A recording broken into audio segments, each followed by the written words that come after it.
Gennady Sports 84 coming back at you through your airwaves, through the airwaves.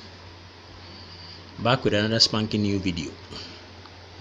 Today I'm giving my final prediction regarding the upcoming fight between Gennady Golovkin and Danny Jacobs.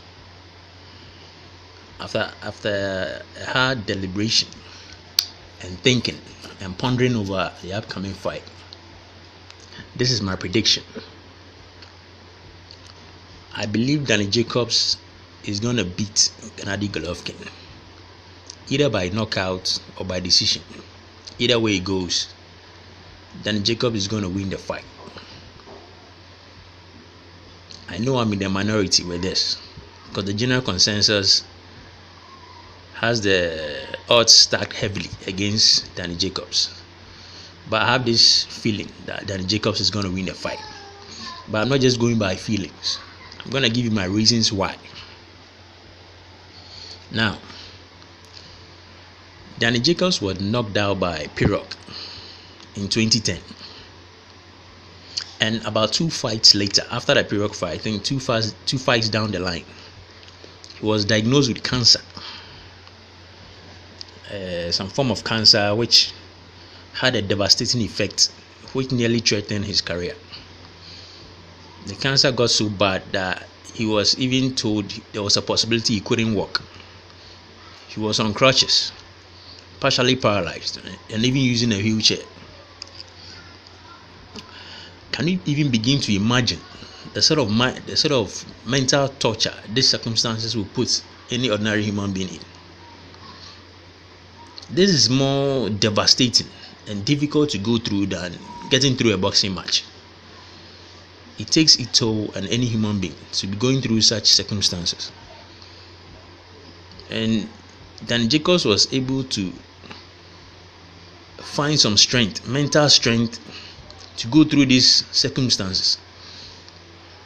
Lying on a hospital bed and a doctor telling you your boxing career is over.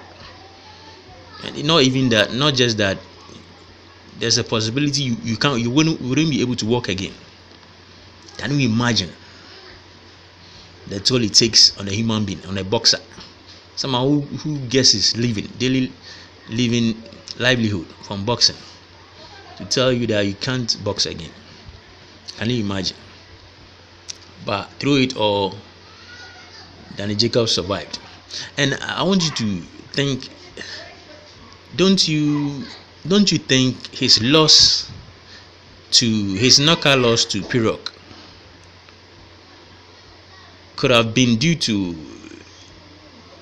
this cancer developing in his body? Because he was diagnosed just 2 fights down the line after the knockout. His fight with Pirog was in 2010 and he was diagnosed in 2011. Don't you think there's a distinct possibility that this development of cancer in his body could have contributed to his knockout loss to Pirog? It might not have been a contributing factor, but you cannot deny the fact that there's a possibility that it could have contributed to the knockout loss. And even despite the knockout, let's see Danny Jacobs' record after the knockout. After his loss to Pirog, all his other fights, all his subsequent fights, he got by knockout.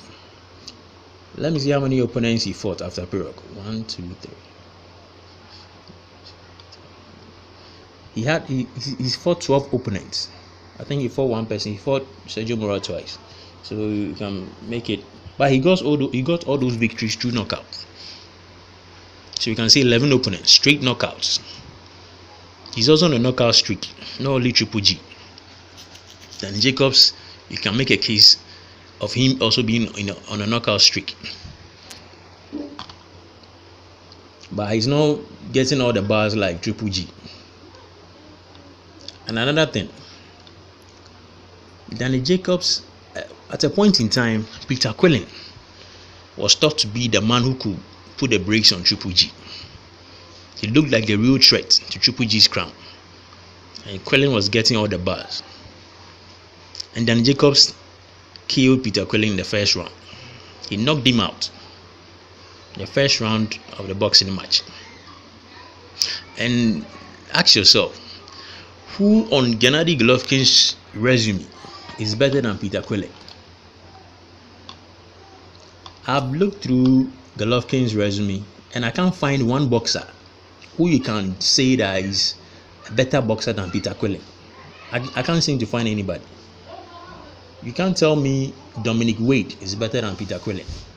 Kell Brook is not even up for discussion because he's not even in the weight class. David Lemieux, you can't make a case for him being better than Peter Quille. William Monroe, Martin Murray, Rubio. I can't see any opponent on Gennady Golovkin's resume that you can make a case of being better than Peter Quille, who is on Dan Jacobs' resume.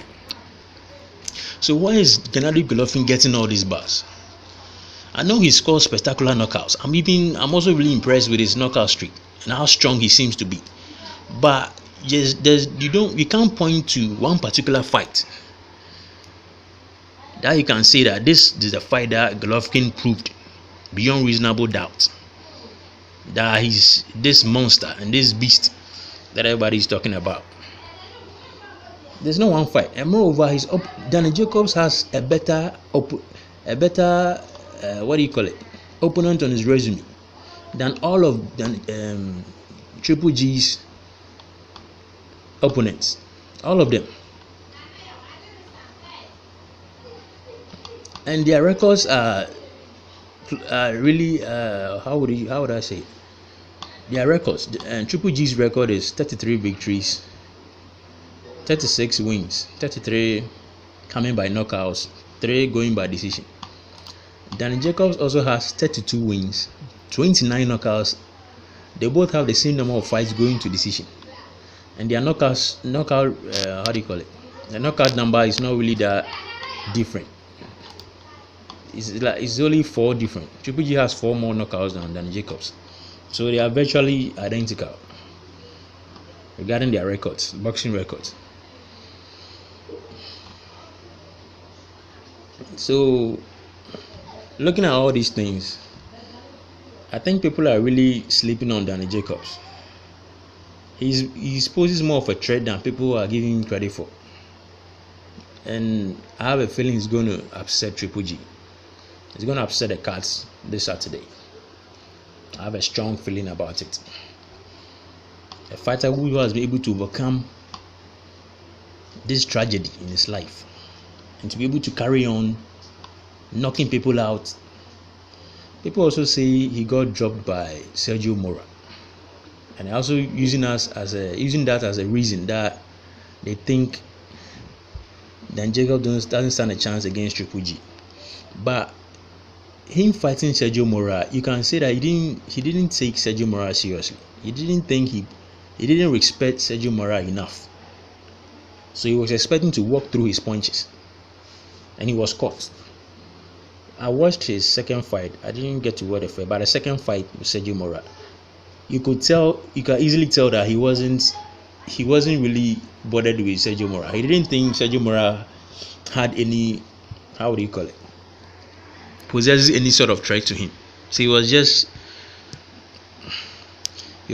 going in at will, and wasn't bothered by Sergio Mora hurting him or anything like that. That's why he got careless and he was dropped. So you can't really use that as a yardstick to look down on Danny Jacobs. So I believe Danny Jacobs is going to win this fight, either by knockout or going to the round. These are my reasons, what I've deliberated on, and come to the conclusion that Danny Jacobs is going to win the fight. This is my opinion. This is what I think. Due to the fact that Jacobs has gone through all these issues, and he'll be able to come back the way he has and still fighting and knocking out people, I think he has a better mental fortitude than Gennady Golovkin. I don't think Golovkin has gone through this sort of mental torture and be able to come up strong. When you go through circumstances like this, you don't know defeat, you don't know when to back down. You have this newfound aura and the urge to move on. Even when the chips are down, you find a way to overcome. Because boxing, first and foremost, is mental. Your mental fortitude counts a lot. So this is my take on it. If you like my commentary, give the video a thumbs up and subscribe. I make videos like this every other day. Catch you on the next video. Bye for now.